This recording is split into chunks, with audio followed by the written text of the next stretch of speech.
The official green light from Clark County for how cannabis lounges can proceed.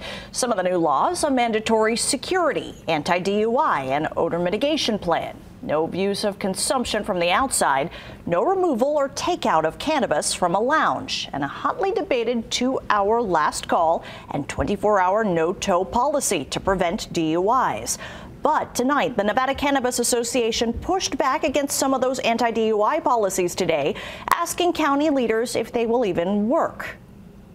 The 2-hour last call and the 24-hour no-tow policy single out cannabis lounges, while there are no similar restrictions for bars or restaurants. What should be done to prevent people from getting high, then behind the wheel? The number of DUI crashes statewide ticked up from 2020 to 2021. So did the number of drivers under the influence of just marijuana or weed and other substances. Clark County's answer: a 2-hour last call for all future consumption lounges and a 24-hour no-tow policy. 2 hours is a very long time for a business to remain open and staffed without any revenue to offset the expense of labor. The no-tow policy doesn't speak to potential liability for damage or theft. Nevada cannabis business leaders wrote their lengthy concerns in a letter to Clark County, arguing it's ineffective, expensive, and unfair, saying bars and restaurants should get the same treatment if DUIs are a concern. To say that there's no opportunity for revenue, that's inaccurate. And a business could certainly, in the example that was provided of paint and consumption, you could certainly have painting beyond, you just cannot sell cannabis. Rolling out with 2-hour last call, I can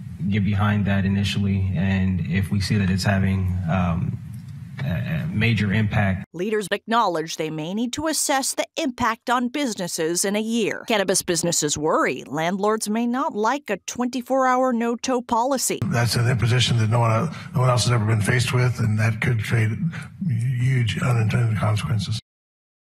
20 prospective lounges in unincorporated Clark County were given a provisional license by the state. They have to submit their full application first to the Cannabis Compliance Board to then get approval to open.